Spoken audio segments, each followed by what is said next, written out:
Today I wanted to show you some exercises to do with TheraBand. And TheraBand is very popular in pretty much all physical and occupational therapy clinics, gyms, and people use them in their homes as a part of their home exercise program or as a part of just their strengthening program. And I will provide a link as to where you can get these particular TheraBands.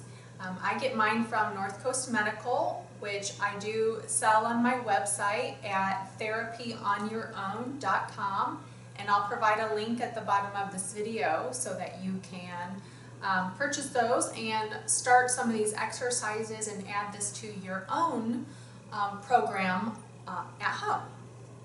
I like TheraBand because for one thing, they're small and you can fold them up and put them anywhere. They don't take a lot of space at all, and you can carry them on a plane with you or in your car. So if you're traveling, you'll be able to still do your exercises. And I like them because they're very stretchy and not cumbersome.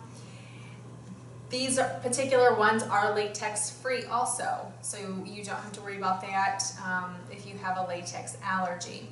They come in a couple of different colors, and it's important to note that the colors are coordinated with the resistance. So for these particular ones, the orange here is level 1, so it means that would be the lightest level, and if you're just starting out, this would be the one that you would want to start and use first until you progress to, until you get a little stronger.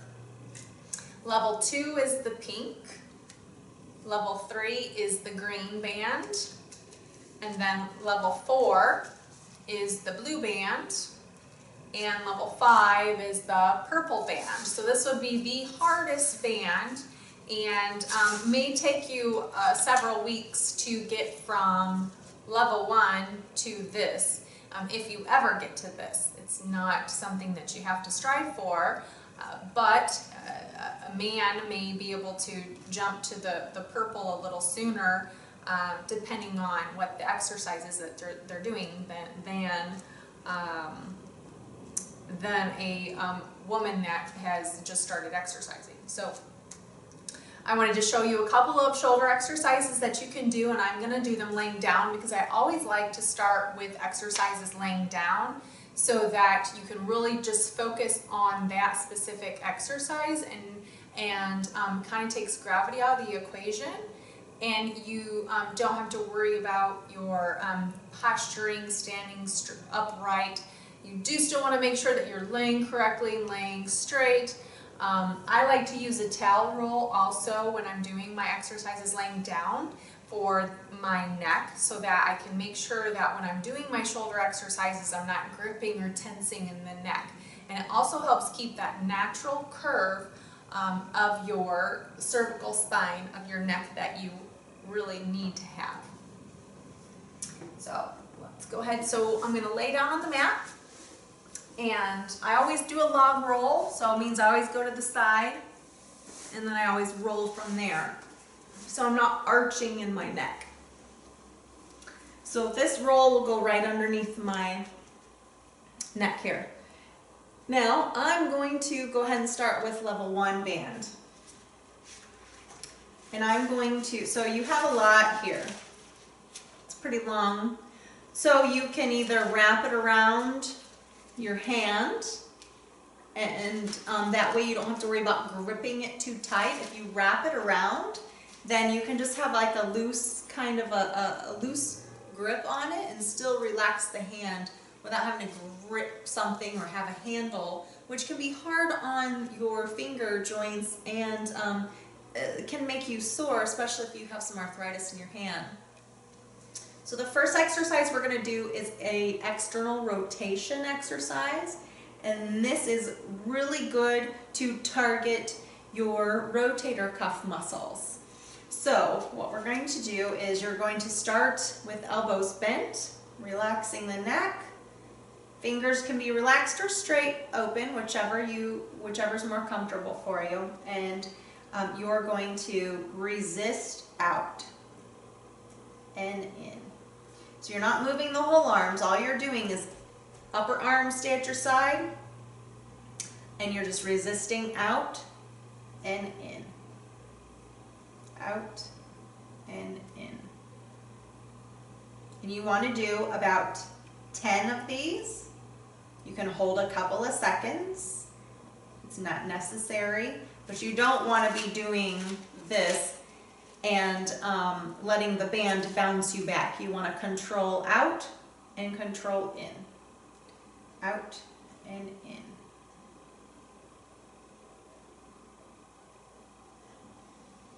Good. Next one that I really like is to work on forward flexion, which is overhead. Now most people, when they're standing, they have no problems with this motion going from the side to about shoulder height. What we really need to work on is from here to here overhead in a good pattern to allow clearance of our humerus head through the shoulder joint. And sometimes that can cause pain if you have some impingement or bursitis issues because the mechanics are off. So I really like this one for shoulder flexion. So what you want to do is you want to turn the thumb up. Always think thumbs up when you're going up overhead. That helps turn this humerus head to allow more space through the shoulder joint. Your other hand's going to be down at your opposite hip.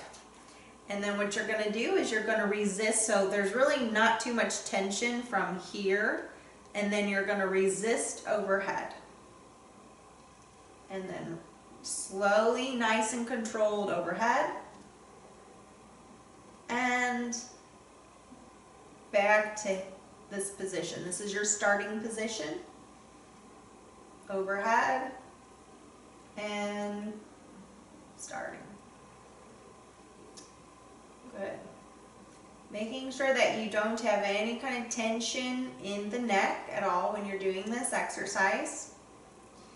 And that you're not arching or rising with the rib cage as well. So you don't want to be doing this. You should not be feeling any space between the mat and your rib cage.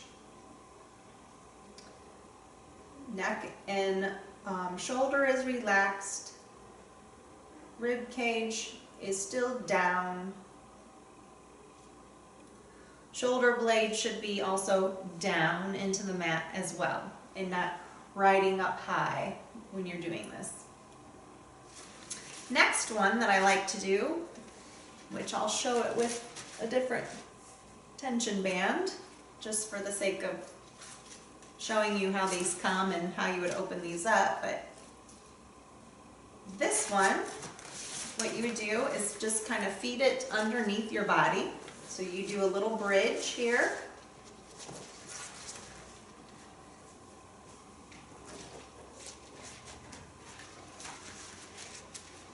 So about mid-back is where you're looking to put the band, and then you want to just do a little wrap, nice and even around the hands.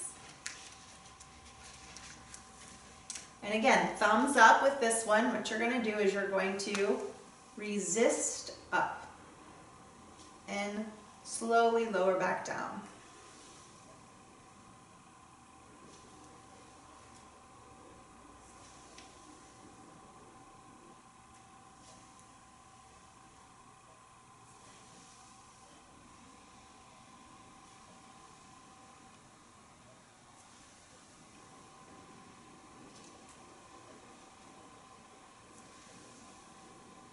Good.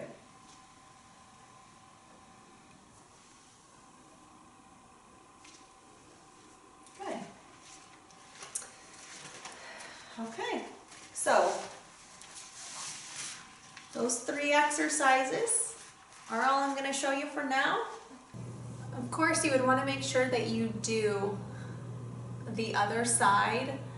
You want to make sure you do the exercises on both sides, especially with the overhead one that I showed on my right. You would want to do that on your left. And I would suggest starting with the, again, with the lowest resistance and doing 10 to 15 repetitions of each. And if you feel that you have no pain and it might be too easy, then you can progress to 2 sets of 10, then 3 sets of 10. And if you can keep going, then it's time to bump up your resistance. So then you would want to go back to level 2 and then go back down to a set of 10 and then progress to 2 sets of 10, 3 sets of 10, and then progress to the next one, and so on and so forth. The general rule is that you might want to increase a band a week or a couple of weeks. It depends on your fitness level and it depends on the exercise that you're doing too. So not every exercise you would use the same band because we have weaker muscles, so weaker muscles than some of our other muscles may be stronger, so they may be able to take one of the more resistive bands. So you don't want to assume that just one color band or one resistance is the right one for every exercise, so keep that in mind. Thanks for watching my video, and I'm hoping to get more videos up with more band exercises as well as other exercises that can help you with your with doing therapy on your own and with you integrating exercises into your home life. Thanks for watching.